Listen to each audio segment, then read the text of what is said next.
colisionador de hadrones, el Centro Europeo de Investigaciones Nucleares, en aspectos que son pues, la mecánica cuántica. Entonces, me gustaría platicar de la mecánica cuántica y me gustaría platicar de poesía. De alguna manera, la relación, si es que se puede establecer alguna, entre las dos, pero no de una manera profunda y sesuda de la relación íntima que existe entre la física y la poesía, que la hay. No de eso, quizá de eso podemos hablar mañana un poco más.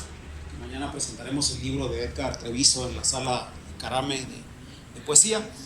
Pero no, platicar simplemente con la intención de mostrarles que la física, que la mecánica cuántica tiene que ver con temas que son de todos y que son la inquietud de filósofos, lo mismo de filósofos que de poetas, que de todos nosotros. Esa es un poco la idea de marcar la charla del día de hoy, ¿no?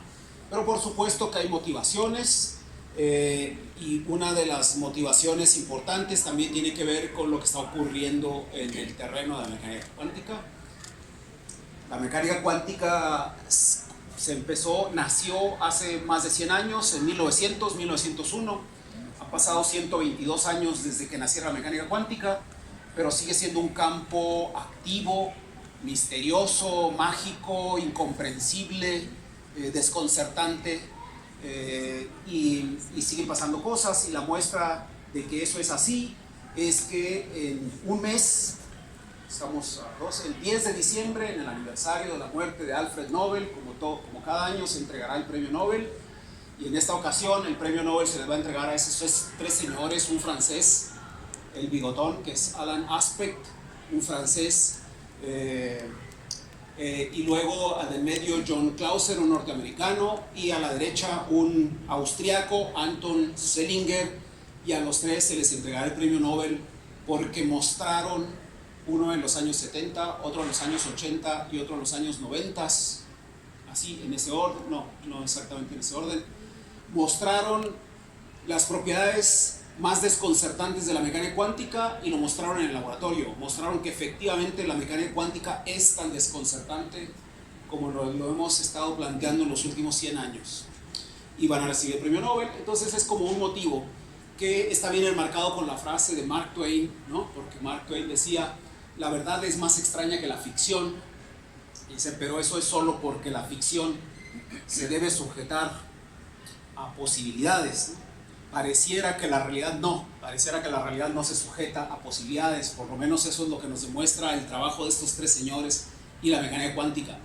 No vamos a llegar tan lejos el día de hoy porque una hora no es suficiente para hablar de los aspectos tan curiosos de la mecánica cuántica, pero me gustaría hablar solamente de un aspecto, el fundacional, el que dio inicio a la mecánica cuántica, cómo comenzó la construcción de la mecánica cuántica y cuál era la preocupación, cuál sigue siendo de alguna manera la preocupación de los físicos para describir a la naturaleza, ¿no?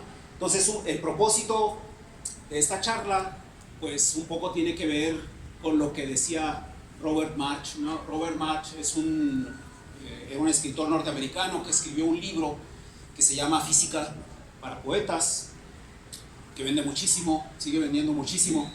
Yo digo solamente por el título, ¿verdad?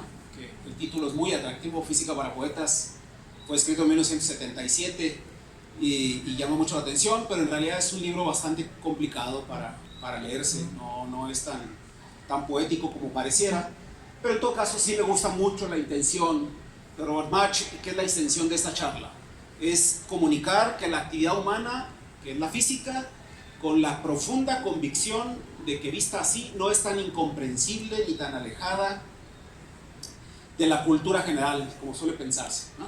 Que es parte de la cultura, que es parte de lo que somos, de lo que nos inquieta.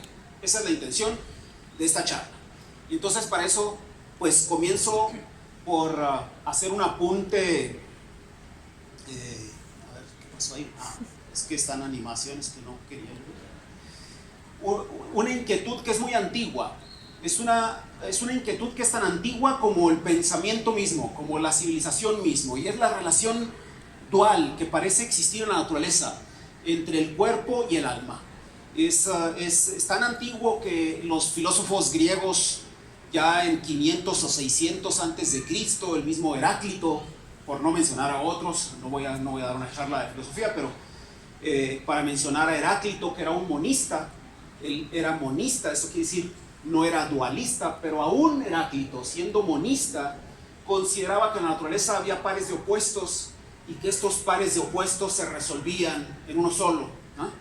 Entonces, de alguna manera ya ahí nacía la dialéctica. Heráclito es considerado padre de la dialéctica porque aún siendo monista consideraba que había pares opuestos. Y después vinieron otros, Pitágoras, ¿verdad? 500 años antes de Cristo, decía que el cuerpo que al cuerpo lo precede el número. Es decir, para Pitágoras las matemáticas eran fundamentales, la naturaleza era matemáticas y la parte fundamental de la naturaleza era el número.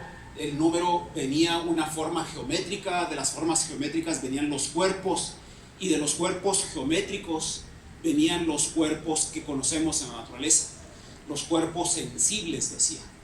De manera que también distinguía entre cuerpo y alma, entre número y cuerpos sensibles, ¿no? Y luego Platón, alumno de Pitágoras y de Sócrates, consideró también a la materia y al espíritu como dos aspectos fundamentales en esa dualidad, y él pensaba que el cuerpo era la cárcel del alma, ¿no? Que de alguna manera estaban en oposición, porque no siempre los deseos del alma eran los deseos del cuerpo, y lo que le hacía bien al cuerpo no era necesariamente lo que el alma quería, y esa contraposición de cuerpo y alma para Platón debería resolverse en favor del alma. Él estaba en favor de que el alma prevaleciese en ese conflicto. Y por supuesto que el más famoso de todos es el filósofo francés René Descartes, ¿no? Quien es hoy por hoy el ícono de la dualidad. Cuando uno dice dualidad es Descartes, ¿no? Y Descartes siempre pensó también que existían las dos caras de la moneda, ¿no? La res extensa, que en latín significa lo que tiene extensión, lo material, ¿no? lo que se extiende en el espacio, la sustancia, y por otro lado el res cogitans, la sustancia mental, el pensamiento, ¿no? Y eso está muy de moda ahora porque en neurofisiología se estudia el origen de la conciencia, y entonces pues se alude otra vez a Descartes, que dice ahí el cerebro, que es la parte corporal del pensamiento y de la conciencia, y hay esa otra parte intangible, la conciencia misma.